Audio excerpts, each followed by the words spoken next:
আজ প্রথমেই পটলের দলমার রেসিপিটা শেয়ার করব। এই রেসিপিটা অনেকদিন আগেই করা ছিল, আমার গ্যালারিতে ভিডিওটা পড়েছিল। ভাবলাম আজকে একটু শেয়ার করে দিই। পটলটাকে ঠিক এইভাবে দানা বের করে নিয়েছি। তারপরে নারকেলটাকে কুড়িয়ে নিয়েছি। পটলের দানা আর এই নারকেল দুটোকে একসাথে মিক্সিতে পেস্ট করেছি, সাথে কাঁচা লঙ্কা দিয়েছি। তারপর তেলের মধ্যে একটু জিরে ফোড়ন দিয়ে সেই যে পুরটা যেটা তৈরি করলাম সেটাকে একটু হালকা নেড়ে নিয়েছি। তারপর সেই সমস্ত পুরটা একটা একটা করে সমস্ত পটলের ভেতরে ভরলাম। তারপর সেগুলোকে আলাদা করে ভেজে নিয়েছি এবং ভেজে নিয়ে যেরকম আলু আর পটল দিয়ে রসার মতন করি, জিরের গুঁড়ো, ধনের গুঁড়ো দিয়ে, সাথে লঙ্কার গুঁড়ো, হলুদের গুঁড়ো এবং টক দই চাইলে টক দই, এই দিয়ে সমস্ত কিছুকে নেড়ে চেড়ে রসার মতন করেছি। লাস্টে কিন্তু একটু গরম মশলা ও ঘিও দিয়েছি। আজ তোমাদের সাথে 18 তারিখের ব্লগটা শেয়ার করছি, যেখানে নীলেদের সামার ভ্যাকেশন শেষ হয়ে গেল আর আজকে থেকে স্কুল খুলে যাবে। সকালবেলা উঠেছি 6টার সময়, উঠেই ভাত আর একদিকে টিফিনের জন্য আয়োজন করে নিয়েছি। টিফিন দিলাম হচ্ছে লুচি আর এদিকে পনিরের একটা তরকারি। আর এতে পরেও কিন্তু ওকে ভাত খাইয়ে তারপরে প্রথমে সায়েন্স কোচিংয়ে পড়তে যাবে, সেখানে 7:30 থেকে 10টা পর্যন্ত, এবং তারপরে স্কুল, ডাইরেক্ট স্কুলে ঢুকে যাবে। এরপরে কিন্তু ছুটি হবে 3:30। ওদিকে আমার হাজবেন্ড বেরিয়ে যাওয়ার পরেই কিন্তু আমি চা খেতে বসতে পারি, তার আগে একদমই সময় হয় না। চলো এরপরে রান্না বসিয়ে দিই। তোমরা তো জানোই আমি 8:30টার মধ্যে রান্না কমপ্লিট করি এবং 9টার মধ্যে সমস্ত কাপড় কাচা, ঘর মোছা কমপ্লিট করে 9:30টার মধ্যে অফিসের জন্য বেরোই। এইভাবে করে আমার ডেইলি রুটিন চলতে থাকে।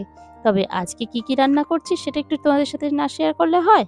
আজকে রান্না করছি কলমি শাক আর ওদিকে বোয়াল মাছের ডিমের ঝোল, যেটা আমাদের বাড়িতে প্রায় সময়ই খাওয়া হয়। তোমরা হয়তো আমার প্রায় ব্লগেই দেখতে পাবে, কিন্তু এটা কিন্তু পুরনো ব্লগ নয়, নতুন ব্লগে। এটা সেই দিনে আবারও বোয়াল মাছের ডিমের ঝোল করা হয়েছে। এই আর বিশেষ কিছু করব না। আমাদের এদের বাড়ির লোকেরা বোয়াল মাছের ডিম খেতে বেশ ভালোবাসে। যেটা রবিবার দিন এনেছিল বেশ অনেকটাই ছিল সেটা। আর ওদিকে কিন্তু দেওর খেতে বসে গেছে। এখন কিন্তু প্রায় 8:30 বাজে। একদিকে ঝোলটা হতে হতে ওদিকে একটু গাছগুলোকে দেখে আসি। চলো, ওখানে আমার টাইম ফুল গাছগুলো বেশ অনেকটা করে ফুল দিচ্ছে। আর প্রতিদিনই এত সুন্দর সুন্দর ফুল দিচ্ছে, তোমাদের সাথে না শেয়ার করলে ভালোই লাগে না। আর এখানে আসলে না আমার একদম যেন স্ট্রেসটা কমে যায়।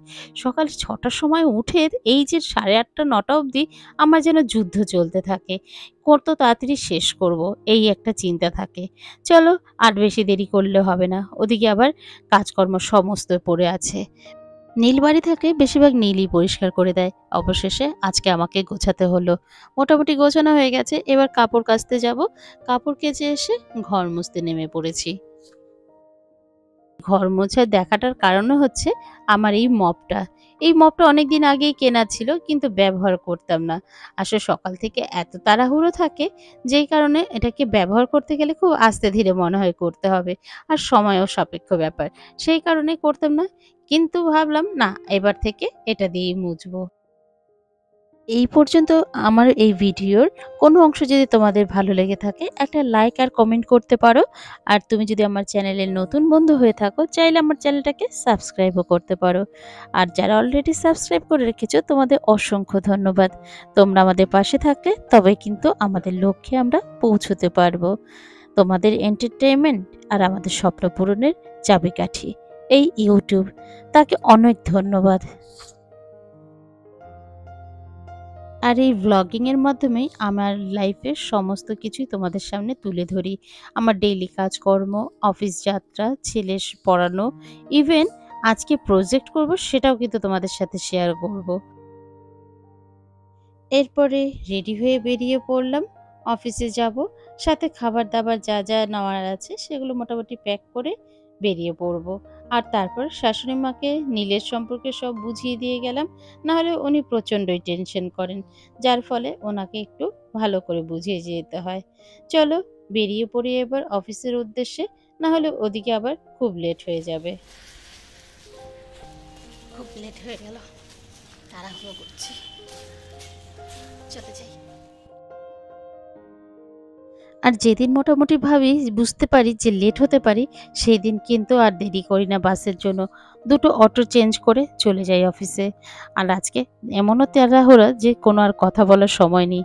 চলো অফিসে ঢুকে পড়ে আবারও আসবো সন্ধ্যের পর।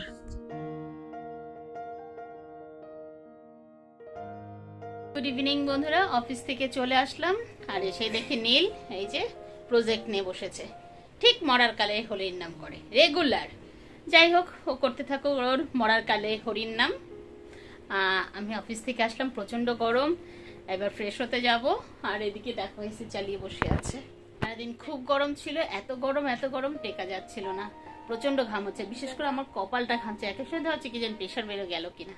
যাই হোক, খুব কষ্ট হয়েছিল, যদিও অনেকটাই আগের তুলনায় বাড়িতে এসে শান্তি পাই। কষ্টের পর একটা টাইমে একটু শান্তি পাই এই এসিটার জন্য, এই যে এটার জন্য।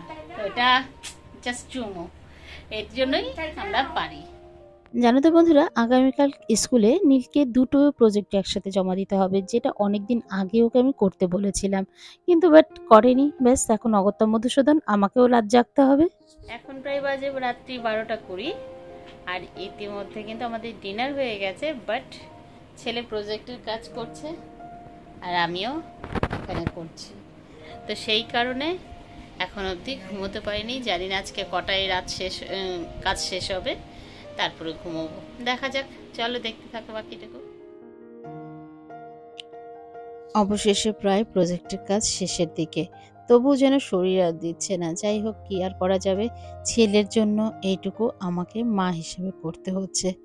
করতে আমার আপত্তি নেই, কিন্তু সেটা যদি সময়ের মধ্যে করে সেটা আরও বেশি ভালো লাগে। যে কোনো কাজই আমাদের বাচ্চাদেরই বলো বা বড়দেরই বলো, যখনের কাজ তখনই যদি করি তখন কিন্তু বেশ ভালো। আর সেটাকে যদি ফেলে রাখি, এরকম আমার ছেলের মতন কষ্ট ভোগ করতে হবে, সাথে আমাকেও কিন্তু সেই কষ্টটা ভোগ করতে হচ্ছে।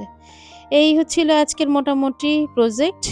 এই দেখো এখন প্রায় বাজে রাত 1:45। এই আমাদের সমস্ত প্রজেক্ট শেষ হলো। ছেলে সব গোছাচ্ছে, ও কালকের স্কুলের সমস্ত কিছু মোটামুটি গুছিয়ে রাখলো। এই আমার এইটুকু খুব হেল্প করে। আমিও খুব টায়ার্ড হয়ে গেছি, আর পারছি না। এখন বলছি আয় আমার কাছে আয়, কারণ সেই ভোর 6টায় উঠেছি, আর এখন বাজে প্রায় 2:10 বাকি। তো আর শরীর দিচ্ছে না। চলো আজকের মতন ব্লগটা এখানেই শেষ করছি। Tata, good night, have a sweet dream.